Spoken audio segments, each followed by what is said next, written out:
What's going on, Dodgers Nation? Doug McCain here. You can follow me on Twitter and Instagram at DMac_LA. For up-to-the-minute Dodgers news, be sure to subscribe to the Dodgers Nation YouTube channel. For all latest news, rumors, hype videos, podcasts, and more, you're going to want to hit that subscribe button, hit that notification bell, and if you want to see even more Dodgers content, smash that like button. And as always, I want your takes down below in the comment section. On a scale of 1 to 10, how concerned are you about the Dodgers? How upset are you about them getting no hit last night, a combined no-hitter for the Cubs against the Dodgers? And also fill in the blank. The single biggest reason why the Dodgers have struggled against quality opponents this season is what? Let me know down below in the comment section. And for all latest Dodgers news, head over to DodgersNation.com.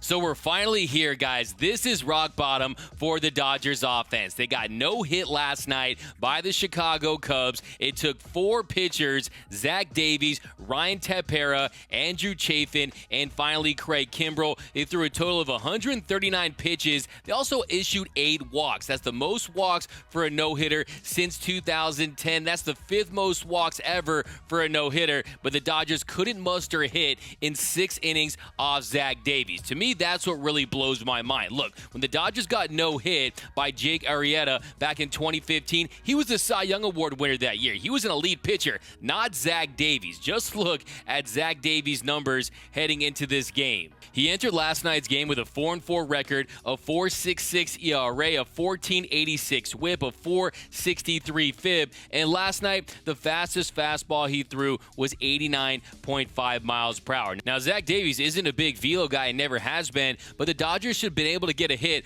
off this guy. He was a righty. He wasn't a lefty. The Dodgers, they struggle against left-handed pitching. That wasn't the case. They struggle against high-velocity heaters. That wasn't the case. Now, the Dodgers have dealt with injuries this season, but last night, save for Corey Seager, all the Dodgers you want to see in that lineup were in that lineup. And yes, maybe you can say that guys like Max Muncy and Cody Bellinger are going to need some time to get their rhythm back at the plate. And also Mookie Betts, he missed some time due to a stomach virus. So was he at 100% last night? Was he a little dehydrated? That's a possibility. But you can't keep making excuses for these guys, especially when it comes down to the fact they couldn't get a single hit against this Cubs team. That's not a very good road team, but they are above 500. And now the Dodgers this year are 18-22 against teams above 500, and that's just not going to cut it. The Dodgers need to find a way to have more success against the upper echelon teams in this league, any quality opponents, because, hey, you're not going to just lose against all these good teams during the season and then magically start beating them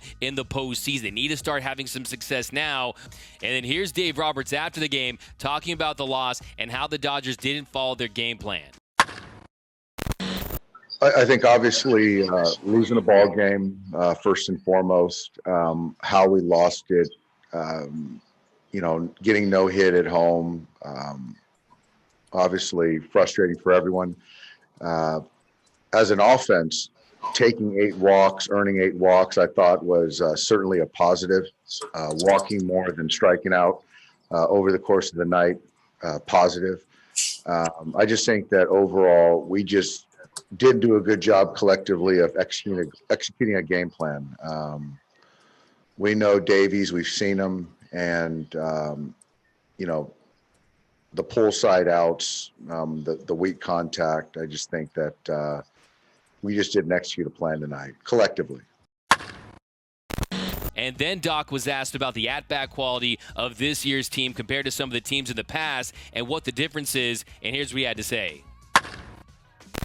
I don't know the answer. I think that, certainly forefront of mind at times, you recall it a lot more because it's the recency bias.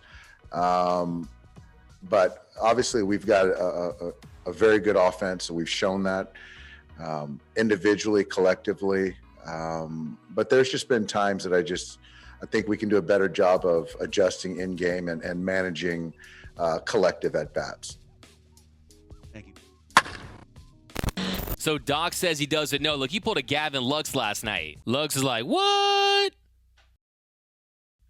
I don't know. Look, I know last night was a bad loss, but Gavin Lux always cracks me up. I'm telling you, this guy is a meme. But one of the big issues with the Dodgers is the fact they're so streaky. They started the year 13-2. They went on a stretch where they took 12 of 13, but you've also seen some really rough patches. They lost 15 out of 20 games. They've lost 8 out of 12 games, and it's really because of that offense. When the offense goes cold, this team doesn't win games. The Dodgers have scored a grand total of 7 runs over the last 40 innings. In their last 5 games, they're 19 for 138, hitting a .137. That's not going to get it done. I don't know if it's the approach at the plate at this point. Last night, look, you're down 4-0. Just find a way to get a hit. You don't want to swing for the fences. You don't want to swing for slug. You want to put the ball in play. And yes, the 8 walks were nice, but at some point you have to be aggressive and get the bat on the baseball. And I was starting to wonder, are the Dodgers hitting coaches doing their job? Yes, the Dodgers average the most runs per game in the NL. Their OPS, some of their peripherals are fine, but when it comes to these big games against big teams, they're really struggling. And I think one of the things is just the culture of that dugout right now. They look lifeless. They look stale. I think you could really make a case that Kike Hernandez and Jock Peterson's presence are definitely missed at this point. And if this offense continues to struggle, I think the Dodgers need to make a move. I think you need to make a move for an outfielder, maybe a left fielder, see if a team will take on Pollock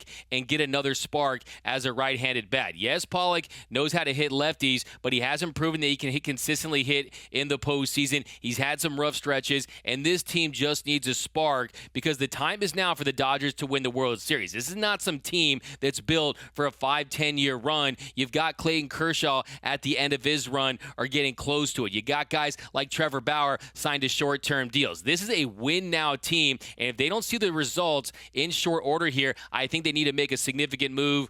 And then there's Mookie Betts, the $365 million man. He was asked about LA's inconsistent offense and getting no hit by the Cubs, and here was his response.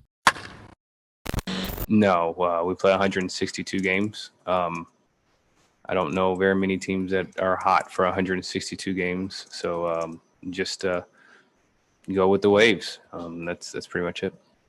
You know, it was. I don't think they were very good as a whole today. You know, we had mixed in a couple, but as a whole, I don't think we had very good at bats. But there's always two sides. You definitely got to tip your cap and give credit to the Cubs for pitching a great game. So, look, I'll be honest with you guys. I'm a little emotional because the Dodgers just got no hit by the Cubs. But here's something to make you feel a little better.